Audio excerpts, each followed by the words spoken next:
Digital ક્રાંતિનો ગરીબોને પણ લાભ મળ્યો છે। લોકો આર્થિક પગભર બને તે માટે યુપીઆઈ જેવી સેવાએ મોટો ભાગ ભજવ્યો છે। આ નિવેદન છે રાજ્યના મુખ્યપ્રધાન ભૂપેન્દ્રભાઈ પટેલનું।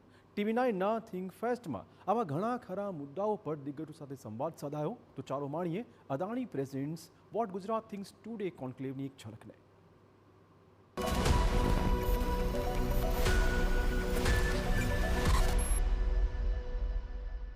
દરેકે દરેક વસ્તુમાં સ્કેલ વાઇઝ કે ભાઈ નાનામાં નાનો માણસ, છેવાડાનો માણસ મુખ્ય પ્રવાહમાં કેવી રીતે આવી શકે। એક નાની નાની બે ત્રણ વસ્તુ એવી કે ભાઈ ધારો કે દરેકના ખાતા ખુલી ગયા તો આજે એના પૈસાનું ટ્રાન્ઝેક્શન એની જાતે એને પોતાને મળતું થઈ ગયું। કોઈના ઉપર ડિપેન્ડન્ટ એને રહેવું પડે એટલે પાછો ફરી પેલો ફોર્મ ભરાવા જાઓ એટલે કે લાવો 500 રૂપિયા, લાવો 1000 રૂપિયા, એમ કરીને પેલાના પૈસા, હકના પૈસા પેલો લઈ લે। એ બધી જ સિસ્ટમ બંધ થઈ ગઈ। એને પોતાને એમ શાંતિ થઈ ગઈ। તો એ આજે 25 કરોડ ગરીબની રેખામાંથી બહાર નીકળ્યા તો 25 કરોડ એટલે મોટી વસ્તુ છે। ગરીબીની વ્યાખ્યા અને વ્યાખ્યા આજે દરેક બદલાઈ ગઈ છે અને આપણે એ જોઈએ છે, આપણે કરવું એ છે।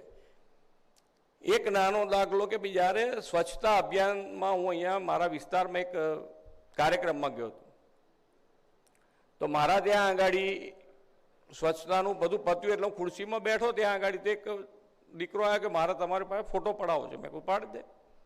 ના કે હું મારો ફોન લઈને આવું, મારા ફોનમાં પાડવાનો। તો મેં કહું ક્યાં રહે છે? મને કે હું પાછળ જ રહું છું। તો એ ત્યાંથી ફોન લઈ આવ્યો। ફોન લઈ આવ્યો તો આઈફોન એની પાસે હશે તો આઈફોન લઈને આવ્યો ને એનો ફોટો બી પાડ્યો। પછી મેં એને પૂછ્યું, મેં કહું તારા પપ્પા કરે છે શું? મને કે મારા ફાધર છે સફાઈ કર્મચારી છે કોર્પોરેશનમાં। એટલે જે આપણે ઘણી વખતે શું છે કે આપણે કહીએ છીએ ખરા પણ ડેવલપમેન્ટ થયું જ ગણાય ને। આજે તમે નાનામાં નાના માણસ માટે આટલી મોટી વસ્તુ કે એના છોકરા પાસે પણ આઈફોન હોય તો એનાથી વધારે કયું ડેવલપમેન્ટ જોઈએ આપણે? દરેક જણ પાસે ફોન છે અત્યારે। વિચાર લો, નાનામાં નાના માણસ પાસે ફોનની અત્યારે જ્યારે ડિજિટલ ઇન્ડિયાની વાત થતી ત્યારે આપણે બધાના મગજમાં હતું કે યાર આ દેશમાં કેવી રીતે ચાલશે ને ક્યાં કોણ કરશે ને ક્યાં કરશે।